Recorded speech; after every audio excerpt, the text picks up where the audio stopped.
तो follicular monitoring एक बहुत ही आसान तरीका है ये पता करने के लिए कि आपके ओवरीज में एग बन रहे हैं या नहीं बन रहे हैं।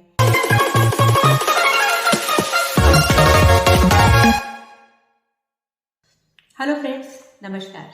कैसे हैं आप सब? मैं उम्मीद करती हूँ आप सब बहुत अच्छे हैं और अपनी सेहत का पूरा ध्यान रख रहे हैं। ओजस हेल्थ केयर में मेरी कोशिश होती है कुछ ऐसे सिंपल हेल्थ टिप्स आपके साथ शेयर कर सकूँ जिससे आप अपनी हेल्थ का बेहतर ध्यान रख सकें, क्योंकि जान है तो जहान है। वीडियो अगर आपको अच्छा लगे तो इसे लाइक और शेयर करना मत भूलिए, और अगर अभी तक आपने चैनल को सब्सक्राइब नहीं किया है तो ज़रूर इसे सब्सक्राइब कर दीजिए। और आज हम बात करने वाले हैं एक ऐसे टॉपिक के बारे में जो कि इनफर्टिलिटी या बांझपन के मैनेजमेंट में बहुत ही इंपॉर्टेंट रोल प्ले करता है, जिसको कि कहते हैं फॉलिकुलर मॉनिटरिंग। फॉलिकल क्या होता है, फॉलिकुलर मॉनिटरिंग की ज़रूरत क्यों पड़ती है, किन केसेस पे फॉलिकुलर मॉनिटरिंग की जाती है, और फॉलिकुलर मॉनिटरिंग का जो प्रोसीजर होता है वो कितना बड़ा होता है और उसे कैसे किया जाता है, इन सब के बारे में आज हम बात करेंगे। वीडियो को एंड तक ज़रूर देखिएगा और अगर आपको अच्छा लगे तो लाइक और शेयर करना मत भूलिएगा। तो आइए शुरू करते हैं। सबसे पहले बात करते हैं कि फॉलिकल क्या होता है। फॉलिकल किसी भी महिला की जो ओवरी होती है उसमें जो एग्स बनते हैं वो एग्स फॉलिकल्स के अंदर बनते हैं, जिनको कि शुरुआत में जब वो छोटे होते हैं तो उन्हें एंट्रल फॉलिकल कहा जाता है, और जब वो मैच्योर हो जाते हैं तो उसको प्राइमोर्डियल फॉलिकल कहा जाता है।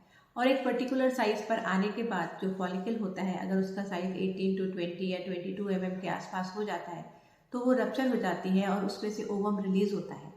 जब ओवम रिलीज होता है तो वो ओवम ओवरीज से निकलकर ट्यूब्स के जरिए होता हुआ यूट्रस तक आता है, और अगर उस समय स्पर्म अवेलेबल होता है तो फर्टिलाइजेशन होकर जो प्रेगनेंसी है उसकी शुरुआत होती है। तो फॉलिकल का जो बनने का प्रोसेस है होता है वो प्रेगनेंसी की शुरुआत का फर्स्ट स्टेप होता है। अगर किसी महिला के फॉलिकल्स ठीक से नहीं मैच्योर हो रहे हैं और ओव्यूलेशन नहीं हो रहा है तो प्रेगनेंसी आने में दिक्कत आती है। तो ऐसे केसेस में फॉलिकुलर मॉनिटरिंग की ज़रूरत पड़ती है, जहाँ पर कि किसी भी महिला को इनफर्टिलिटी का ट्रीटमेंट लेना है और उसका वजह पता करनी है कि किसी वजह महिला को इनफर्टिलिटी की क्या वजह है। तो उसमें जो सबसे पहली चीज़ हम करना चाहते हैं वो होता है फॉलिकुलर मॉनिटरिंग, क्योंकि फॉलिकल अगर बनेगा, मैच्योर होगा, रप्चर होगा और एग रिलीज होगा, उसके बाद ही प्रेगनेंसी की शुरुआत हो सकती है। फॉलिकुलर मॉनिटरिंग करने का जो सही समय होता है, किसी भी महिला की प्रेगनेंसी पीरियड का जो 3rd, 4th या 5th डे होता है उससे फॉलिकुलर मॉनिटरिंग को स्टार्ट किया जाता है। आमतौर पर पहला स्कैन दूसरे से लेकर 5वें दिन के बीच में किया जाता है, जिसमें कि ओवरीज की जो जनरल मॉर्फोलॉजी है उसको स्टडी किया जाता है, और उसके बाद रिपीट स्कैन किए जाते हैं 2 या 3 दिन के बाद, जिससे कि जो फॉलिकल का रेट ऑफ ग्रोथ है उसको असेस किया जाता है।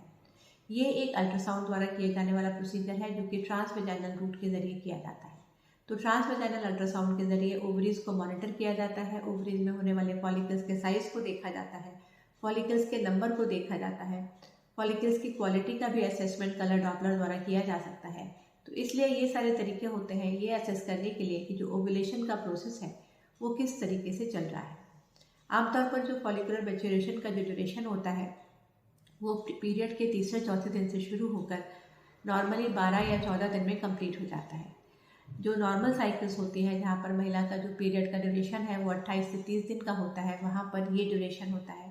पर अगर किसी वजह से महिला का जो पीरियड का ड्यूरेशन है वो ज़्यादा लंबे समय में आ रहा है, किसी महिला को 40 या 50 या 60 दिन में पीरियड आ रहा है, तो जो फॉलिकुलर मैच्योरेशन का प्रोसेस होता है वो डिलेड होता है या कई बार ठीक से नहीं हो रहा है। तो ऐसे केसेस में पीरियड्स रेगुलर आते हैं और प्रेगनेंसी आने में दिक्कत आती है। तो फॉलिकुलर मॉनिटरिंग से ये पता लगाया जा सकता है कि क्या महिला की जो ओव्यूलेशन का प्रोसेस है वो सही चल रहा है, और अगर गड़बड़ चल रहा है तो उसके लिए मेडिसिन देने की ज़रूरत पड़ती है।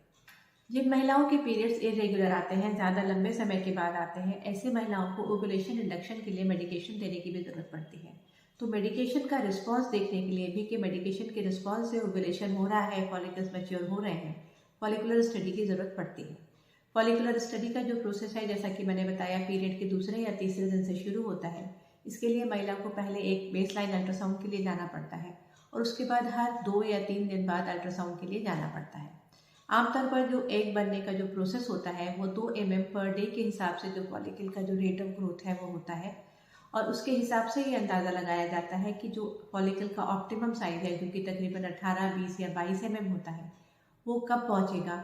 और कभी कभी फॉलिकल पूरा मैच्योर हो जाता है लेकिन रप्चर नहीं होता है। तो ऐसे केसेस में भी फॉलिकुलर स्टडी द्वारा ये देखकर कि मैच्योरेशन का प्रोसेस हो गया है लेकिन रप्चर नहीं हुआ है, तो कुछ इंजेक्शन लगाकर फॉलिकल को रप्चर कराया जाता है।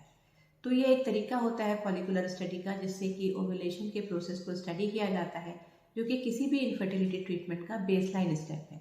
तो फॉलिकुलर मॉनिटरिंग एक बहुत ही आसान तरीका है ये पता करने के लिए कि आपके ओवरीज में एग बन रहे हैं या नहीं बन रहे हैं। अगर आपको किसी वजह से प्रेगनेंसी आने में दिक्कत आ रही है तो अपने डॉक्टर से आप कंसल्ट कर सकते हैं और उनके बताए हुए ओपिनियन के हिसाब से आप फॉलिकुलर मॉनिटरिंग के लिए जा सकते हैं। ये ट्रांसवेजाइनली किया जाने वाला अल्ट्रासाउंड है। ट्रांसवेजाइनल अल्ट्रासाउंड बिल्कुल ही पेनलेस प्रोसीजर होता है और इसकी वजह से बहुत अच्छे रिजल्ट्स मिलते हैं, जिससे कि ओवरीज और यूट्रस के माइनर पैथोलॉजीज को भी पता लगाया जा सकता है। तो फॉलिकुलर मॉनिटरिंग एक बहुत बेसलाइन स्टेप है इनफर्टिलिटी ट्रीटमेंट का।